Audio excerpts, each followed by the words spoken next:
is Jason G. Paddy. We are here to discuss about the pre-Spanish government and government during period. Later on, the other members will discuss or explain to you our assigned topic. But before that, I will discuss to you about the pre-Spanish government. Before the Spanish colonization of the Philippines in the 16th century, various indigenous groups inhabited the islands. These groups had their own systems of the government.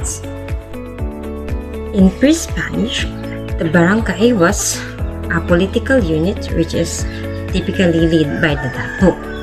Below of the dato, there are other officials, which is the pangulo, which is the chief of village, maginoo, which is the nobles, timawa, which is the warriors.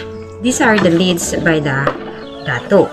In social organization, dato has a power in land making a decision by his communities. Religions have important role in pre-Spanish Philippine society with animistic beliefs and practices shaping the spiritual and cultural life of the people. Ritual ceremonies and offerings were conducted to appease ancestral spirits and deities believed to influence a various aspects of life, including governance and agriculture.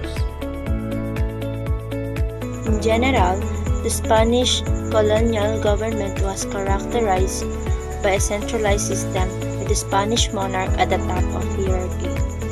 The Governor General served as the highest ranking official, overseeing a hierarchical structure of governance that included provincial and municipal levels. The Spanish colonial government also worked closely with the Catholic Church, which played a significant role in both religious and secular affairs. The Spanish colonial government implemented various policies and systems to maintain control over the archipelago, including the encomienda system, which granted land and the labor of its inhabitants to Spanish conquistadors, and the imposition of tribute and forced labor in the indigenous population. These policies often lead to exploitation and abuses against the local population.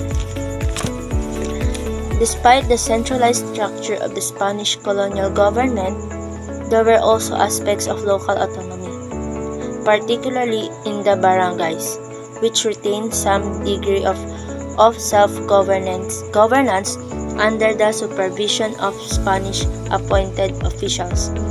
The Spanish colonial government was marked by a blend of Spanish administrative practices and indigenous socio-political structures. So, good evening to each and everyone. So, our topic is all about government during Spanish period. So, first one is Governor General. So, Governor General, the highest authority in the Philippines, appointed by the Spanish monarch. The Governor General had executive, legislative, and judicial power. So the next one is Advisory Council. So, Advisory Council, the Government General was assisted by the Council of the Indies, which provided advice and guidance on colonial affairs. So the next one is Audiencia. Audiencia is was the highest judicial body in the Philippines with function similar to Supreme Court. It also had administrative and legislative function. So the next one is provincial government. The Philippines was divided into provinces, each headed by provincial governor, appointed by the Governor General. Provinces were further divided into municipalities. So the next one is municipal government. Each municipality had a local government, headed by Gobernador Sillo, municipal government, and composed of various officials such as Cabeza de Barangay, village chief. So the next one is barangay. Barangay is the smallest administrative unit, headed by a Cabeza de Barangay. The barangay was a social and political unit in pre-colonial Philippines, and this system was retained under Spanish rule.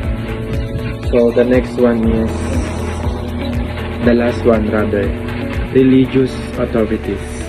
The Catholic Church played a significant role in the governance, with the Spanish friars exercising influence over local affairs and often serving as intermediaries between the Spanish authorities and the local populations. That's all.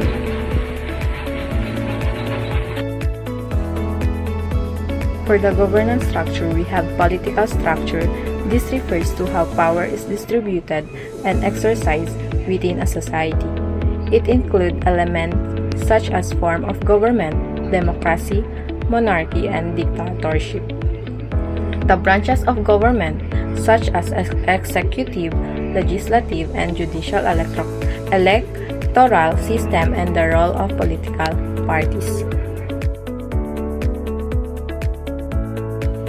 Good day, ma'am. My name is Rosa Espinosa from BSH3. My topic is all about economic policies. These are the strategies and regulation implemented by a government to manage economic activities within society. Economic activities within a society, economic policies can include fiscal policies.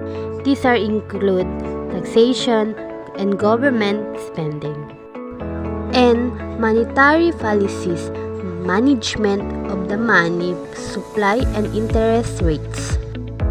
Trade policies, industrial policies, and regulation related to property rights and competition. My name is Angeline Ignacio. My topic is social structures. Social structures, this refers to the organization of society in terms of social hierarchies, relationships, and institutions. It encompasses factors such as social classes, gender roles, family structures, educational systems, healthcare systems, and welfare policies.